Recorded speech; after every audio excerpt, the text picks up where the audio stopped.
Matt, you're not allowed to sit behind the bar. You got to sit closer. No seating at the back there.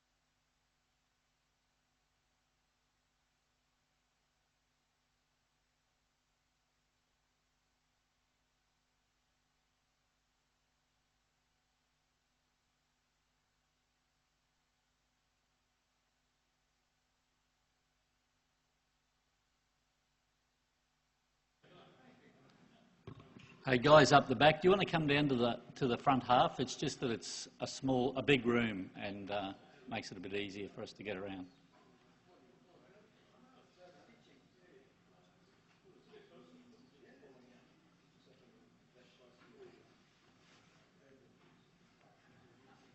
I'll give them another couple of minutes because they tend to be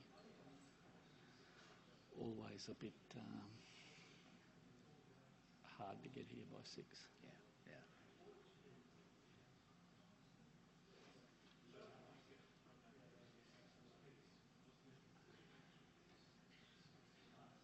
How long will you speak for?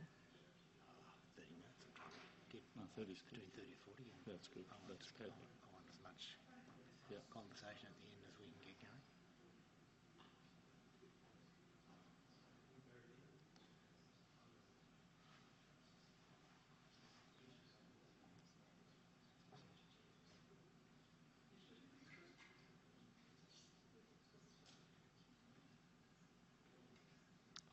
I won't make him come down.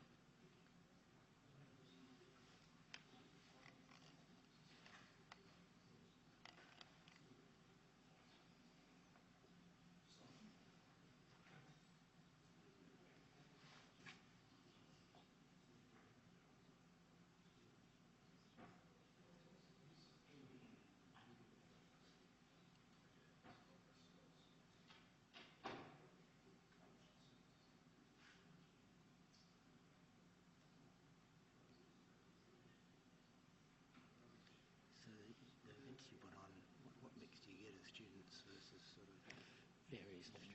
Varies a lot from, maybe probably a third. And then the last third would be a mix of academic and government. Right. That's good. Yeah. That's a cross-section. Yeah. And this looks, it's probably, I don't see any government people, but then government people I'm never interested in. They've just disappeared off the scene. All getting too hard for them. Yeah. That's one of the fears I have about Canberra and that department in Canberra. This climate change review, they're just gone underground. Yeah. There's no consultation process. It's stage managed. Is my impression towards a political outcome. I think we might start. Okay, welcome everyone, and we might start this UQ Energy Express seminar. It's a great pleasure to have Andy Lloyd with us today. Andy is chair of the Energy Policy Institute of Australia. He's also a member of the federal government's Emissions Reduction Assurance Committee, and he was formerly a member of the Energy White Paper's Industry Consultation Committee. He is a director of Developing East Arnhem, a joint venture between Rio Tinto and the Northern Territory Government, which promotes economic development in East Arnhem Land. He was a long-term career person or executive with Rio Tinto, but retired in 2013. In, I think, his most recent role, he was Chief Development Officer for uranium from 2007 to 2012. He's also been a director of ERA Limited, which was the uranium mining operation for Ranger in Australia, and of Rossing Uranium Limited, which operates a uranium mine in Namibia. So without any further ado, I think Andy is very well qualified to talk to us about energy policy in Australia and also about the role of nuclear, which the title would suggest we're going to hear a little about. So without any further ado, please welcome Andy Lloyd. Thanks, Chris. And is that microphone working? Good, thank you. Okay, Chris has summarised my history a little. Rio Tinto for most of my working life, and therefore very much an upstream focus, and uranium and coal mining in particular. So I'm coming at this topic from a mining perspective, I suppose, but most of my career since Rio Tinto has been with Energy Policy Institute and heavily involved with the government in the Emissions Reduction Assurance Committee. And so from that point of view, a good dose of looking at the ins and outs of the national energy market. The Emission Reduction Assurance Committee is one of those areas that the government, I think, has an interesting history.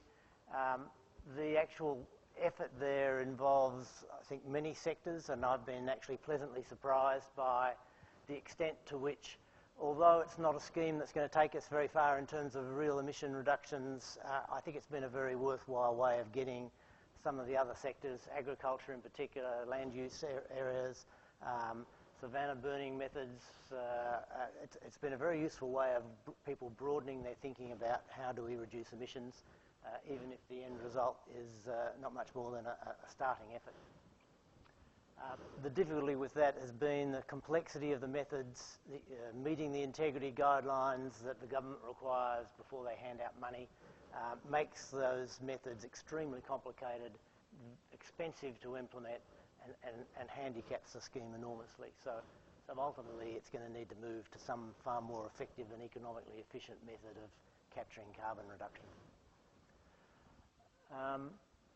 Developing East Arnhem, I don't need to talk about. I will talk a little bit about spiral energy in declaring my interests before we move on. So spiral energy is I recently joined as a non-executive director. Gee, when you see the slides side by side, it's quite impressive, isn't it? But it's a new little startup.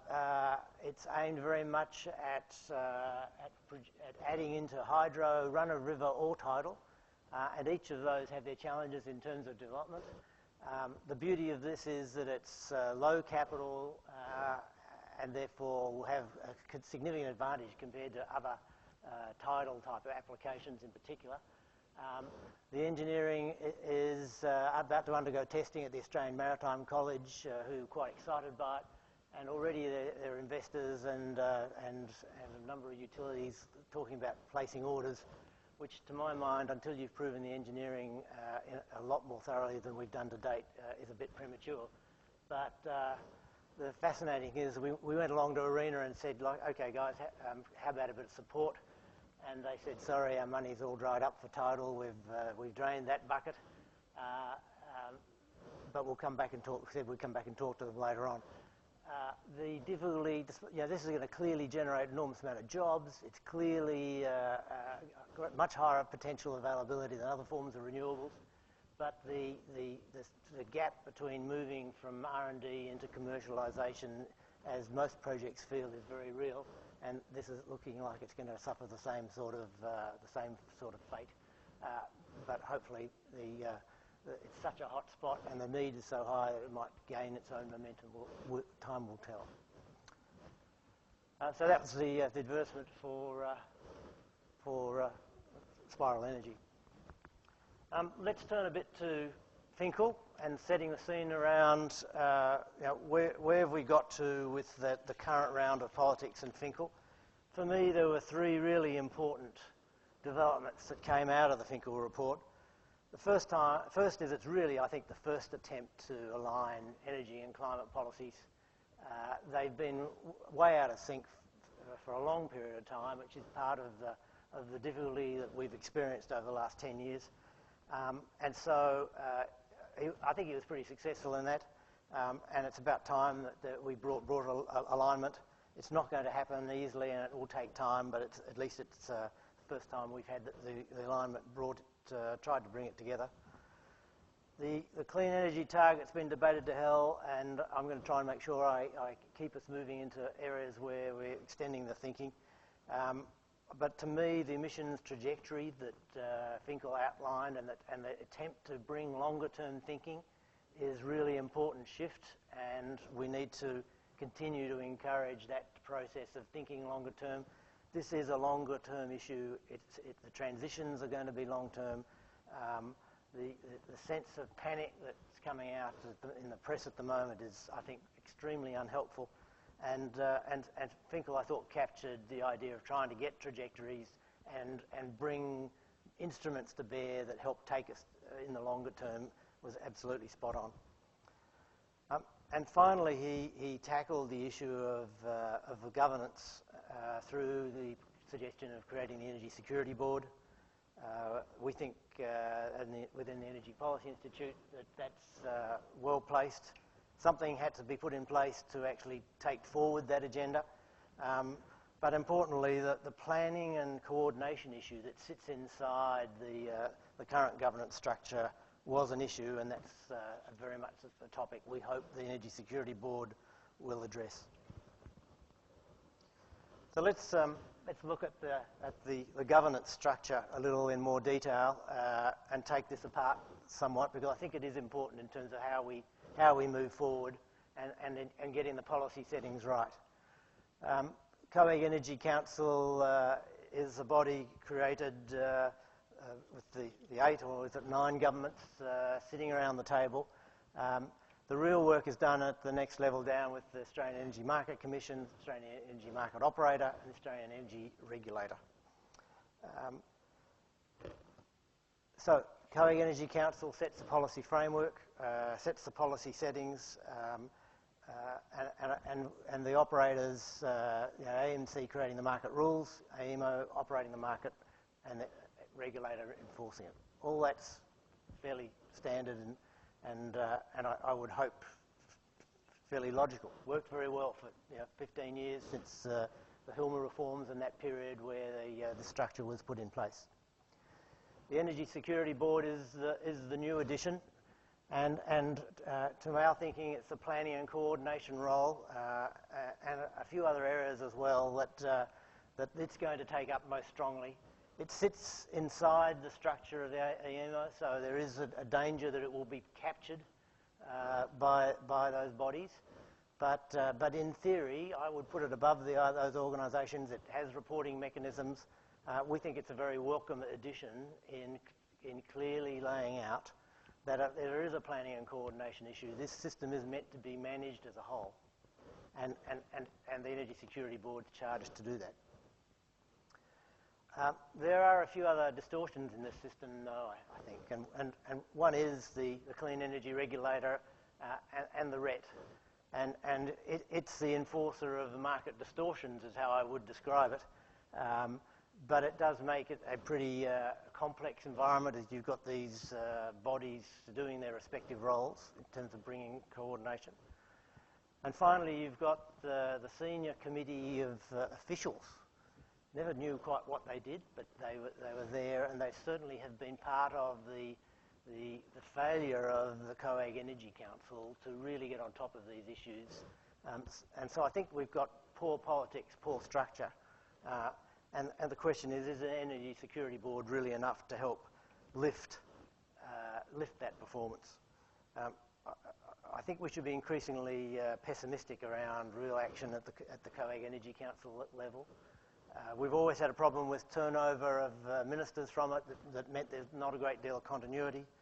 I think when you start to see even a supposedly market-based government trying to strong-arm AGL into a solution that I think many people would argue is definitely not a solution, where the actions of government tend to spook markets rather than actually create the framework. And so I think we're in a fair bit of trouble in terms of the politics. The role of the politicians, in my view, is to set the framework and then get out of the way. And that's clearly not happening at the moment. So let's turn a little bit to what is some of the activities that the Energy Security Board might do and how will it make a difference. We do actually have, in the natural resources sector, a 10-year sector competitiveness plan. And this is the cover. It's been recently published. It's a pretty comprehensive document that looks strategically at all those areas that governments need to be thinking about. Everything from social license to operate to education, communication around the industry. I don't know why there isn't an equivalent for the national energy market, but there isn't one. And I think that the first cab off the rank is around the Energy Security Board undertaking this type of planning and looking to improve the quality of information, looking to better advertise future opportunities, creating a much greater strength of information and data around the network and what's at play. And it's got a very complex set of many moving parts. It's got to work clearly with AEMO and the Australian Energy Market Commission in getting the rules to evolve and the operator to clearly flag the opportunities. There's a very important role also, I think, in the proviso around the exit of large coal-fired power stations. So we need to think a bit about the way the market operates. And the potential for gaming inside the market, given we've got effectively an oligopoly, is quite high. The company that, such as AGL at the moment with Liddell, who is next to exit the market, has great potential to game the situation. And I think this is another part that the Energy Security Board, another role they should be playing, is in looking at the gaming potential. And potentially maybe they need more power in terms of locking in the exit date in a way that limits the opportunity of the exiting generator to game the system. But at the end of the day, I think this is about making sure that the market mechanisms create economically efficient outcomes. And we've seen over a long period of time that markets do work. They are the best mechanism for allocating assets and for the investment decision in particular. We don't have yet a good market for emission reductions, but getting a market-type focus is really important. And in then creating those frameworks over a long period of time, allowing them to work so that investors can invest with confidence in long-life assets, and we move down a progressive transition. The more governments knee-jerk react and move away from market-based solutions, the greater investors are going to perceive risk and not be able to play their role. So I think that the planning functions need to have a light touch. There's been talk about centralised type planning. We're not talking about going back to centralised control. We're talking about improved information. We're talking about a much better and surer feel for where the system is going and how it should develop. A set of market rules that should move forward strongly around creating markets for capacity and ensuring the stability of the overall network. But we need to make sure that we continue to rely upon market mechanisms and market mechanisms for the emission reductions as well. There are limits to storage solutions to counter the variable effect of renewables, and that's been well covered in your previous lectures. But I want to highlight, I think, that mostly the need for baseload power to continue to have a portion in that offering. And at the end of the day, diversity of our energy market is a key feature, and it's the diversity of the system as well as its overall management that we need to be working towards. So we've got some pretty big questions as the coal-fired baseload power retires. What is going to replace it? And again, I think the market needs to be the ultimate decider of this through advertising a series of opportunities. But there aren't any easy solutions. So the nub of this is gas is going to increasingly be a premium fuel and expensive. Coal, without carbon capture and storage, is going to remain relatively high in emissions. I would argue that high efficiency, low emission coal has a role as a major coal exporter. We should have a plant, for sure, but it will have limits as well if we are to reduce our emissions in line with where we need to go in the longer term. And so we need to turn to true low emission options, and clearly nuclear fits that potential. So I'm not a downstream guy, but I'll using some slides from Dr. Mark Ho of the Australian Nuclear Association to highlight the potential where I see it going, which is around small modular reactors.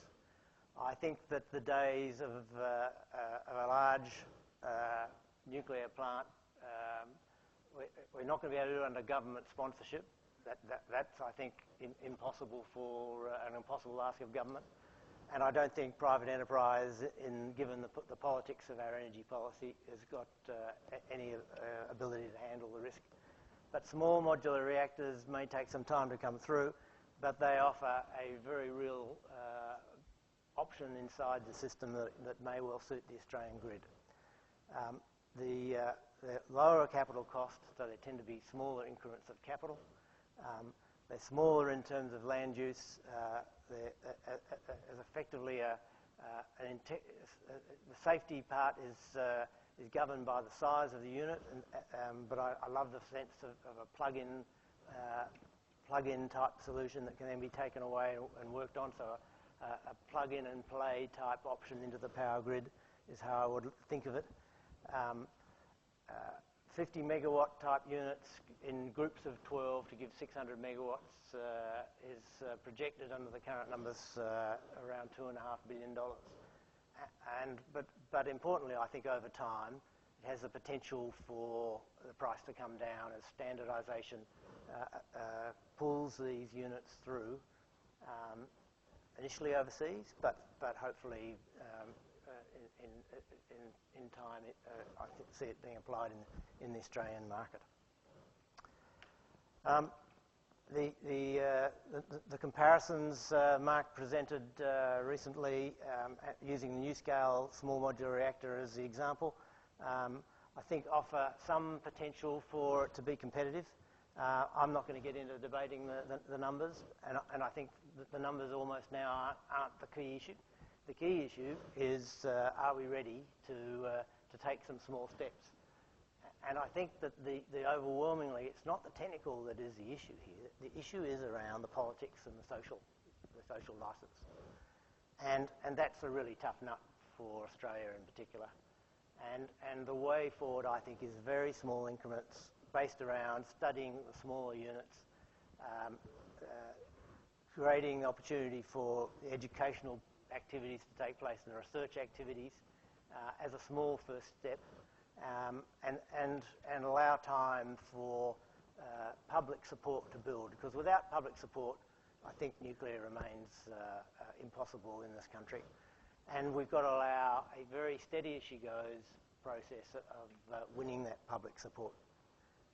So hence, I think it's a step by step, take it easy, take it slow, even though the need might be urgent. The great danger here, I think, is that it takes too long and that politicians sit with other diversions and it remains off the table. And in 15 and 20 years' time, we suddenly realise, oh, hell, we should have been doing our work and heading down the nuclear route. So, drawing the thread of the discussion together, I do think it's important we rely on market mechanisms, continue to rely on market mechanisms. I hope that's almost not a debate. but the danger is that we do need some form of additional planning and coordination from the centre. I think there's every chance that the Energy Security Board will provide that, but there need to be some careful checks and thought in putting in place what is their role and how do they execute it. If they overplay their hand, I think that will be detrimental to the potential for the market to evolve and continue to play its useful role.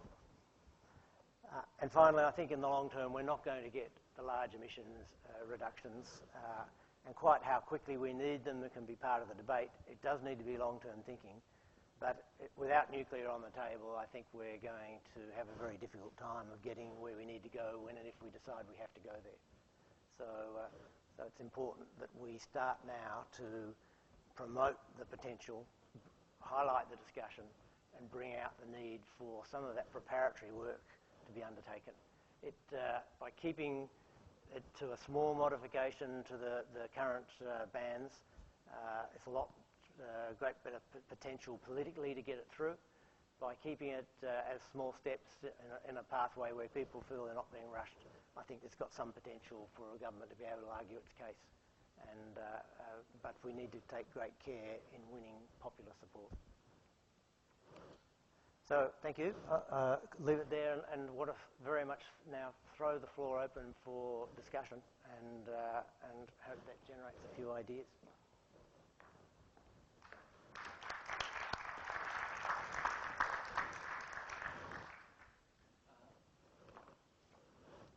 Thanks, Andy. What I might do is ask if there's a student or two who would like to look after the microphones for questions.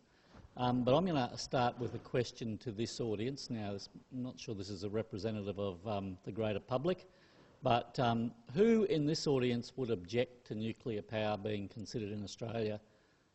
So, against, raise your hand. And in favour, raise your hand. So that's like an overwhelm, and don't know. So 3 don't knows, 1 against, and all in favour. So it begs the question as to what the greater community does think about the potential for nuclear power if 99% of this audience is supportive, or maybe the title attracted the supporters. Any questions from the audience? One there first. Andy, where do you see this technology coming from? I mean, I can't see anyone in Australia really getting into bed with Russia for the provision of nuclear technology over the next 20 years. A whole stack of big nuclear providers are going bankrupt. There's cost overruns in Flammable and every other major project has gone on internationally. Why do you think it'll be any different with small modular reactors? Well, first of all, I think that the large-scale, Gen 3 in particular, but Gen 4 large-scale reactors, the cost overruns have been enormous. But we are also talking about a series of different suppliers with each with their own set of issues. Small modular reactors, I'm watching most closely the North American reactors, and NuScale in particular seem to be the most recent. But and so it's North America, I think, but there are other programs around smaller reactors in China, I understand. So I think there are some competitive tensions in the smaller end. I look at the politics of these big licks of capital into our system and just think that's going to be too hard. But I also think that the ability to bring costs down around modularisation is a really important aspect, and I expect that the development programs, particularly in the US, will continue to improve the offering and bring it through. The issues we're wrestling with are not just in Australia. So the grid issues that we face have many parallels in the US and in Europe, and I think we will see developments internationally around small additions to their grids around baseload in nuclear as well. So I think that there is great potential for the technology to be developed and proven overseas, and for us to then be hopefully a medium-term follower, not just a slow follower. Before we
Well, first of all, I think a couple of aspects. I do agree with you that our political situation is pretty desperate, and I don't see any way that that's going to improve. I think that adversarial politics continues, and we almost need to try and find a way of getting the politics out of the way and quarantining it. So I think that would help.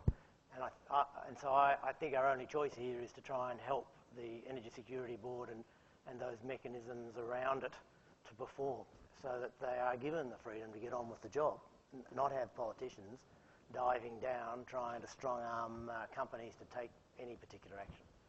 So what is it that's going to help make that happen? Well, I think, first of all, a very wide sense of, okay, there's a body put in place, we're going to give it a chance at making it go.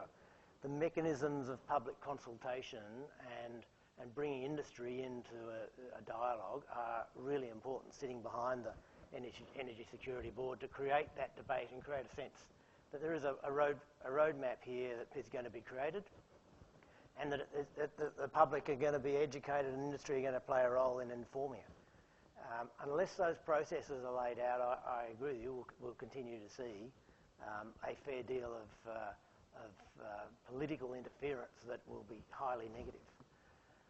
In my role on the Mission Reduction Assurance Committee, I get to see a fair bit of the inner workings of the Department of Energy and Environment. I've been consistently surprised and pleased at the quality of the people in there and the dedication. So I think that they have great dedication and ability to actually understand the issues and get on top of them. And I've seen great signs of that as well.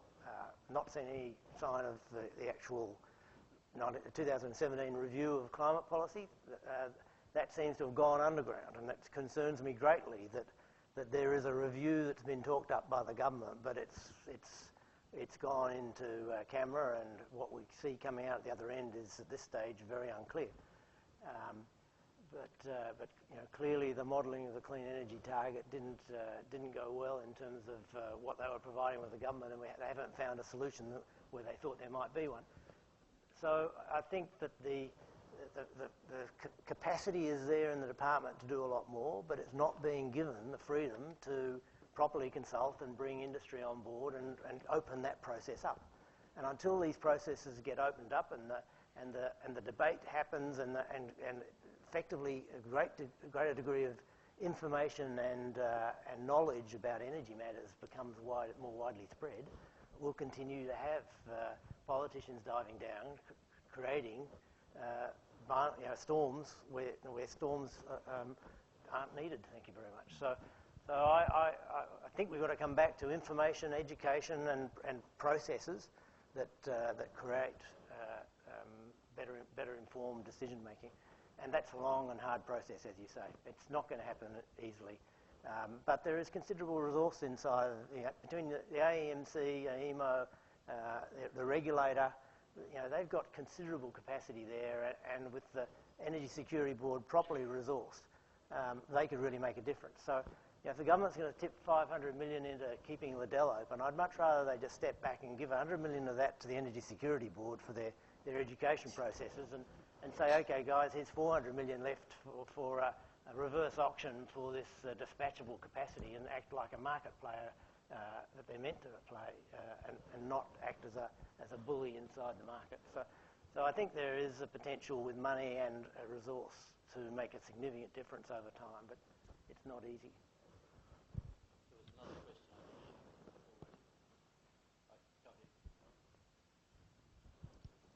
question. Oh, should I go ahead now? Go ahead, yeah. Okay, thanks.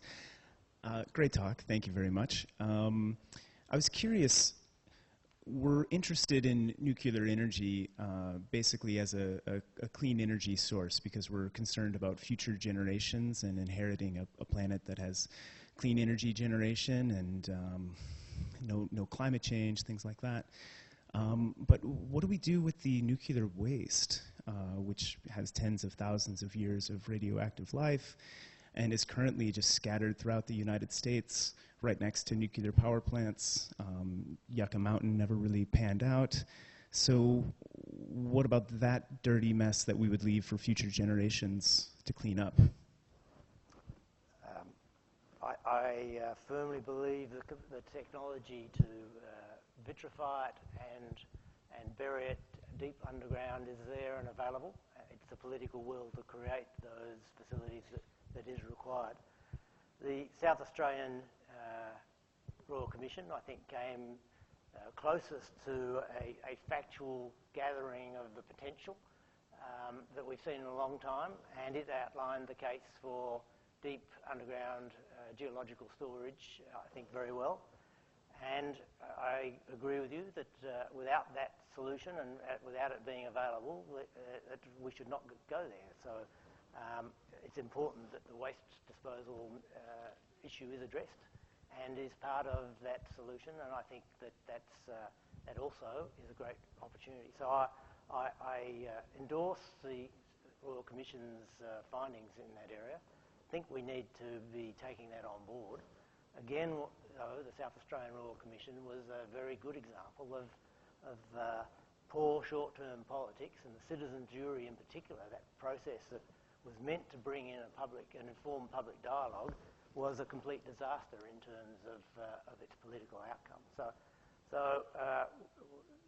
the Royal Commission was important in terms of providing a fact-based set of data and bringing the debate back to economics and science. So I think that's been a useful step.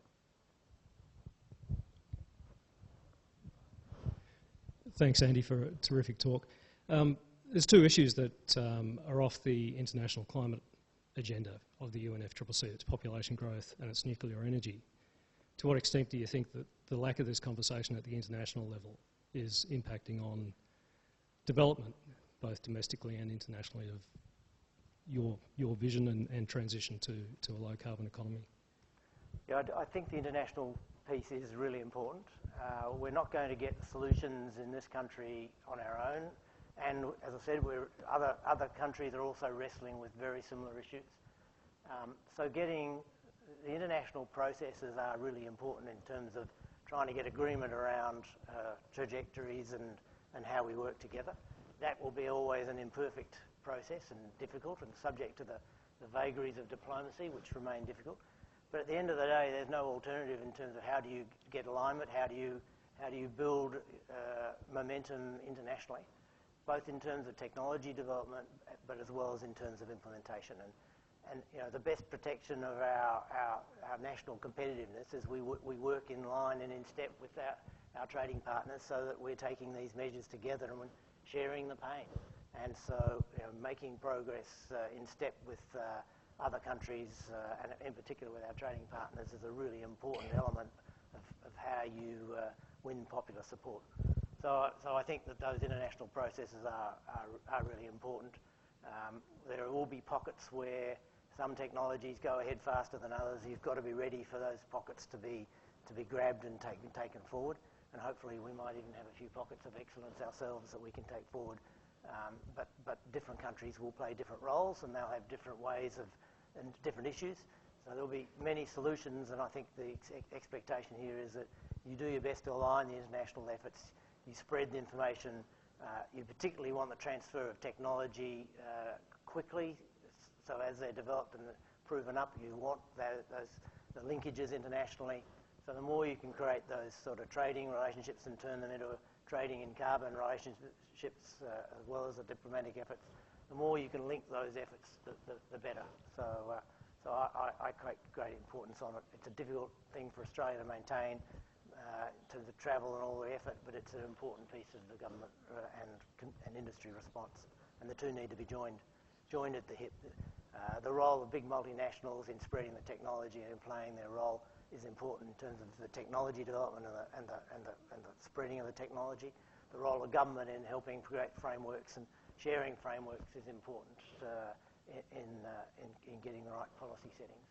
So the two go hand in hand and lead you to conclude that the exchange of information and the diplomacy that goes with bringing industry and government together are all important elements to it.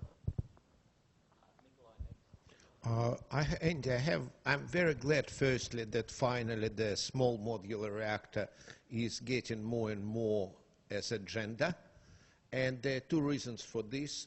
One is also small modular reactors with a very high construction cost in Australia due to the labor cost is a typical case where the economy of manufacturing, when you minimize on-site costs, is dominant, is prevalent, the economy of scale. And the second bit, in Australia we have a very thin grid, and therefore having a large hubs of nuclear energy, even with the 90% capacity it needs for the 10% of a plant outage or unplanned outage. We have an excessive grid system which already increasing because majority of our increase in the recent increase in the power prices are due to transmission and distribution. And here is where the small modular reactors can play a good role in lowering the cost of power due to the lower redundancy in transmission grids. That's one argument. Another, a lot of concerns from general public comes from being non-informed about the modern technologies.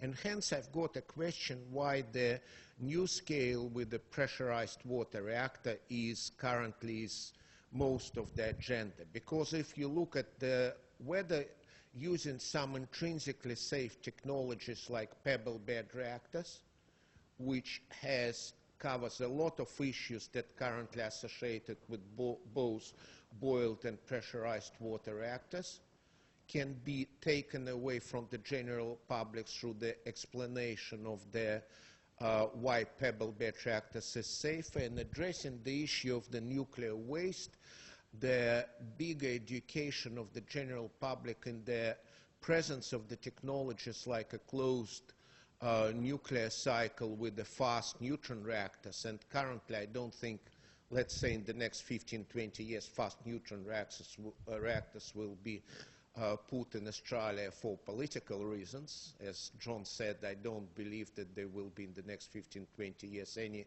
nuclear technology will come from Russia. But anyway, making people aware that the biggest two issues there were the potential meltdown of the reactor with a lot of contamination and dealing with the nuclear waste. They all have practical solutions that are currently actually happening now, whether it will help the debates in nuclear for the general public.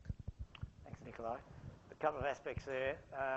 I do think we need to spend more time as we move forward looking at how you build effectively on what we've got. So the distribution system is a huge investment, and we're not going to be able to reconfigure it overnight to handle an extremely high load of renewables. And in any case, we want diversity across our system. So I think that the more you're looking for any one solution, the more you tend to find that costs go up, and so you need that diversity. A large nuclear reactor in our grid is going to create a problem, and in any case, I think the investment case is just impossible. So small is beautiful here for a large number of reasons. I don't think we should wed ourselves to any particular smaller solution. I think, we want many flowers to bloom, but by trying to telegraph where we think we'll be heading without getting down to brand specific, without tying ourselves up in knots, is beneficial in encouraging those development pathways to go down that route. So there are many good reasons in terms of building on what we've got, redundancy in the system, why you would like smaller reactors rather than large ones. Oh, hey there, just up the back here. Seem to be the only person who put my hand up on the negative side, so I'm not sure if that's why I'm on the wrong side of this partition here. But, there was two of us, all right. Yeah. But my question is just around I suppose the R&D cost and the operational costs associated with the nuclear, because you put the CapEx costs up there, which was great, but I suppose just touching on the lifetime or the tens of thousands of years of managing waste, for example, if that was factored in, and then generally just the levelised cost of energy on nuclear. Just wondering if you could comment on them. Yeah. I think that the expensive part is in the earlier years, and so I think that it does need to be worked through. I haven't got good numbers to give you in terms of the cost of the operation of the nuclear waste I think that it is valid to be looking to properly price and understand the costs. Australia has fantastic geological resource for this, and so I think that there is a great potential around bringing back uranium, tying to our uranium sales, the repatriation of the waste, but it needs trade frameworks that are going to be very strong and non-proliferation arrangements to continue the way they are. So I think that there is great potential for it to not just be a cost that we factor in, for it to in fact be a great business for Australia to be in. But you've got to make sure you put in place the appropriate safeguards, and you maintain the same standards that you require during the operation. And we are well positioned with the technology and the capacity to do that. So I don't believe it's impossible, and I think we need to be anticipating where our costs will go with the alternatives as well over time. I'm not advocating large-scale nuclear for this country at all, but I am advocating that we start to do the homework to be ready for small modular reactors in particular, because they have the potential to be a viable option for us. And by all means, the waste disposal question must go hand in hand with that. Andy, thanks very much for the talk. It was fabulous to hear a sensible voice when it comes to the governance issues. It's really good to hear. Just a question for you. Have you got any comments with regard to the thorium cycle and where that may fit in potential future reactor designs? Yep. I think the thorium cycle is really exciting potentially. The work that's going on has been a bit patchy. The Indians seem to have it for a while and be making good progress, and then from my perspective, it dropped from visibility a bit. There is a Canadian company that I'm aware of doing some work, and quite where they're at, I'm not too sure, but others in the room may well want to comment. So the potential of thorium, one, to be even safer than uranium and in terms of its attractive cycle. Two, not to produce the same daughters and radioactivity products, so that it's a more attractive cycle. And even more intrinsically safe than the uranium-based cycle. So it's got a lot going for it. It hasn't had, there was a reactor in the US 50s and 60s. So they've shown it can be done. They didn't go there politically, presumably because they had other agendas around their nuclear cycle. I think it's got great potential, and it should be on the table as one of the potential technologies to be looking at. I guess the question is how long? How long? I think the answer is we're still a long way out, 20, 30 years plus, because the work will happen internationally and then follow. None of the foundations are really well in place for momentum there. There are pockets of activity. By the time those pockets of activity start to deliver, the potential is fantastic, but it will take 20 or 30 years, and then we've got to work out how to do it ourselves. So I think it's a longer-term option that we should also continue to keep in mind.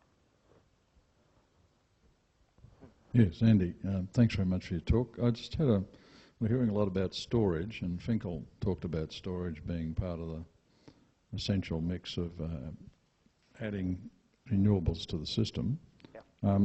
How much of the problems we're experiencing with power price increases are due to the design of the AEMO marketing system operator, in as much as we have 5-minute settlement periods which is prone to gaming, some resources being held off the market by the big players so they can get higher prices, things like that. Yep. And if you made a minimum dispatchability as a criteria for connecting to the grid, such as not 30% but 75%, what would that do to the renewable system, renewable suppliers? Well, first of all, I would add that I think the renewable subsidies through the RET are extraordinarily high, and I'm not often in line with the National Party, but I think some degree of backing away from the current renewable subsidies it would be a good idea. Finkel took a very useful first step in recommending some degree of storage be required of the renewables, and I think that you can pin a certain amount on the renewables, the variable producers. That's appropriate. It would be dangerous to pin too much. I think that demand-side management, the structure of the market is absolutely vital in pulling through a whole raft of both reforms, pricing capacity. Clearly, there are a number of levers that can be pulled. But I don't know what the story is in Queensland, but if you look at the Victorian situation, I've got a smart meter on my property, and I pay the same price of power 24 hours a day, regardless of peaks or whatever, despite having a smart meter. You know, we've put technology in place, and now we decided not to use it. There are whole rafts of pumps and other bits and pieces around my place that I can turn off, and would happily turn off, but there's no reward for doing so. So this idea that we're going to turn to industry and focus on industry for our demand-side management and not look at the retail, I think is just a hugely wasted opportunity.